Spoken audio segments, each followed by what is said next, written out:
Hello again, my friends, and welcome to another video that is been too long in the making. But I want to start a series that I think everybody might enjoy. I've decided to make a series on debunking the arguments for God. Although the contingency argument isn't the most compelling or the most easily dismissed, it is the one I would like to tackle first. The argument was first formulated in the 17th century by theologian and philosopher Samuel Clarke, as what he and many others considered to be a superior version of the cosmological argument. Before delving into it, we need to clearly understand what the contingency argument is, and it goes like this. Premise 1. Every being that exists is either contingent or necessary. Premise 2. Not every being can be contingent. Premise 3. There exists a necessary being on which the contingent beings depend. Premise 4. A necessary being on which all contingent things depend is what we mean by God. And conclusion, therefore God exists. It's always good to clear up terms in the beginning so that we all understand and agree to what we're talking about.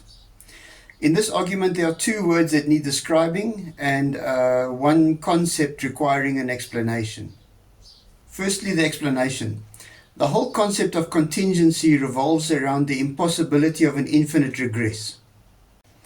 An infinite regress is a series of entities or actions that were brought about by a similar set of entities or actions, which in turn were caused by a similar set of entities or actions, etc., with no initial set of entities or actions. In other words, with no beginning. So what does this mean? Imagine you see someone walking around the corner juggling balls. He throws a ball in the air and catches another, throwing and catching, over and over again. The ball that is in the air was the same one he caught moments ago, while the one in his hand is about to be thrown up, and the one in the air is about to come down and be caught again. It's a continuous series of throwing and catching. When you first saw him, he was already in the process of juggling. So although you didn't see it, there must have been a moment at which he started, a moment at which he threw the first ball into the air. But what if he didn't? What if he had always been juggling infinitely in the past? Makes no sense, does it? There had to be a first throw. Is it possible anything is infinite in the past? Could time be past infinite? The moment you are in right now follows from the moment before. This minute follows from the previous minute. This hour, this day, this year from previous hours, days, and years. Could there have been a day one, a first hour, a first day? Even as far as Christian doctrine goes, this is a tricky question. According to Genesis 1, there was a first day, but that wasn't the beginning of time. Before God created the world, He existed. So did heaven and all the angels. So too did the waters of the deep. There may have been a biblical day one, but that wasn't when time started. So does that mean time is infinite in the past? If time did begin, what happened the moment before that? Although that in itself is a nonsensical question.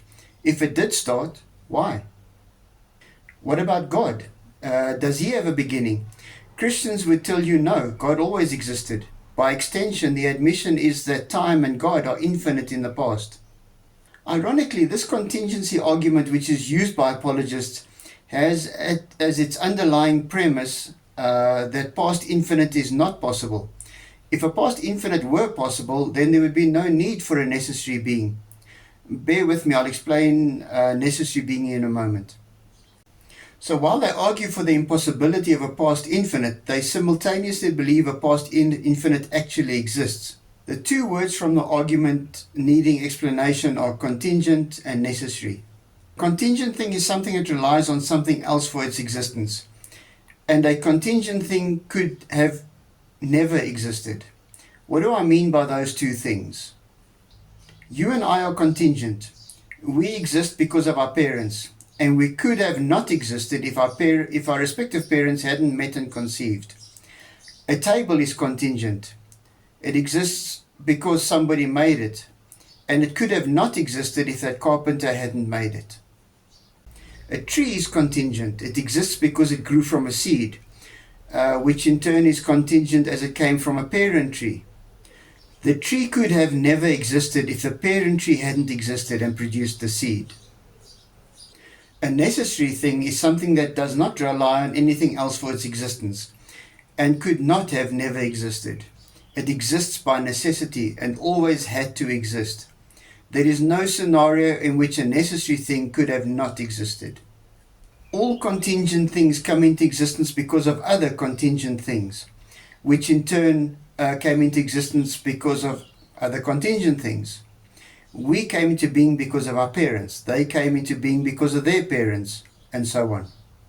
According to the argument, it is not possible for contingent things to have been brought about by other contingent things infinitely in the past. There must have been a necessary thing that set the sequence in motion. Since absolutely everything you could ever think of that existed has to be contingent, the only necessary entity in existence is God. According to the Stanford Encyclopedia of Philosophy, possible candidates for necessary things other than God would be propositions, relations, properties, states of affairs, possible worlds, numbers, etc. All of these candidates, however, are concepts. The only being that would actually exist then is God. Now that we have a clearer understanding of contingent beings and necessary beings, let's take a closer look at the argument again. Premise 1. Every being that exists is either contingent or necessary. Premise 2. Not every being can be contingent. Premise 3. There exists a necessary being on which the contingent beings depend. Premise 4. A necessary being on which all contingent things depend is what we mean by God. Conclusion, therefore God exists. Look at premise 4 and the conclusion we realize there is one other concept requiring a definition: God. Who God is depends on who you are talking to. Most theists would agree to a God of some form of classical theism. A supreme personal being who interacts with his creation. A being who is distinct from the world, meaning exists outside of space and time. A being who not only created the universe but continues to order it. He effects changes from time to time that alters the universe's continual running.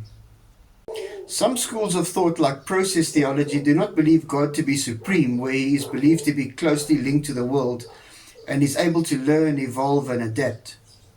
Deists, on the other hand, believe the Creator to be a non-interactive with the world. In most cases of deism, he is thought to have either created the universe and then ceased to exist in the process, or created the world then stepped back to eliminate his interference in the natural order of things. So since this contingency argument is primarily a Christian apologetic, I will assume the God mentioned is the Judeo-Christian God. It is far from a settled debate whether anything at all is necessary. For something to be necessary, it necessarily needs to exist. Considering numbers were one of the examples previously mentioned in the Stanford Encyclopedia of Philosophy, do numbers actually exist? Or are they simply identifiers we have assigned to a number of objects or items? The numbers 1 and 5 evolved to identify the difference between a single object lying on the ground and several objects lying on the ground. The numbers 1 and 5 don't actually exist, but are mental constructs. Can mental constructs be necessary? If so, what about all the other mental constructs? Are cold and hot necessary entities? Cold is an identifier we use to identify a state of temperature. If the temperature falls below a predetermined level, we label it as cold. And similarly, if the temperature rises above a predetermined state, we label it as hot. If the mental constructs hot and cold don't actually exist, what about other mental constructs like numbers? Why would they exist and not hot and cold? Clearly, numbers don't appear to be necessary things. Bearing this in mind, does anything exist necessarily?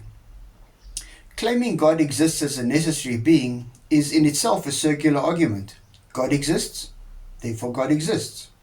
Obviously, I'm not convinced anything exists necessarily, nor that it would be required for anything to exist necessarily. But having said that, I'm going to play devil's advocate and concede that not only is a necessary being required, but it is this supreme being that brought all contingency into existence. According to Christian philosopher and apologist William Lane Craig, not only does he accept the Christian God as being this necessary entity, an assertion he never fully and comprehensively backs up, but he claims to know the attributes of this necessary being. According to Dr. Craig, God is necessary, infinite, omnipresent, eternal, and unchanging. His evidence? A whole slew of Bible verses. All the attributes Dr. Craig assigns to God are born from Scripture. Even if we could safely assume the Bible is true and reliable, which we most definitely cannot, it would be insincere of anyone to claim to know the attributes of God. This is a being who actively chooses to stay hidden and mysterious from his creation. Anyway, although I have digressed, it was necessary for reinforcing a future point. As I was saying, I will concede there has to be a necessary being that brings all of creation into existence. According to all apologists and Christian philosophers, that necessary being is alive, sentient, omnipresent, intelligent, and cares about and interacts with its creation. Is it possible there could be a necessary entity as an alternative to the traditional understanding from which all creation was caused? I believe so. Allow me to introduce you to Bob. Imagine for a moment an entity floating in philosophical nothingness. This is the entity I lovingly refer to as Bob. This entity has no physical body. You could perceive it as a cloud of energy. It has no brain, no mind, no thoughts, no central nervous system. It perceives no pain, no emotions. It has no form of sentience at all. It simply exists necessarily. It does have one peculiarity. At random intervals, it involuntarily belches out singularities of pure energy. Now, these singularities of pure energy are what rapidly expand immediately after being expelled by Bob, forming universes in what we would call Big Bangs. Is the existence of Bob any more ridiculous than that of not only a living, sentient, necessary being, but is also omnipresent, intelligent, and interacts with its creation? Occam's razor is a problem-solving principle in philosophy that recommends searching for explanations constructed with the smallest possible set of elements. It is also known as the principle of parsimony, or the law of parsimony. Essentially, it states that if you have two competing ideas to explain the same phenomenon, you should prefer the simpler one. Apologists make a big deal about the importance of parsimony, that is, finding the simplest, least complicated solutions. In other words, implementing Occam's razor. Now, bearing parsimony and Occam's razor in mind, which explanation should be preferred, Bob or God? Once again, as always, thank you so much for taking the time to view this video. I'm going to bring others on the arguments for God. Please don't forget the website www.truthseekingatheist.com. I'm going to be uploading transcripts of these videos onto the website, so you can read it online or download it if you wish to read it later. Please feel free to use it in any way you feel fit. Obviously, I'd be happy if you could mention me or put a link to my channel or the website. As always, keep well, be safe, and I'll speak to you soon. Goodbye.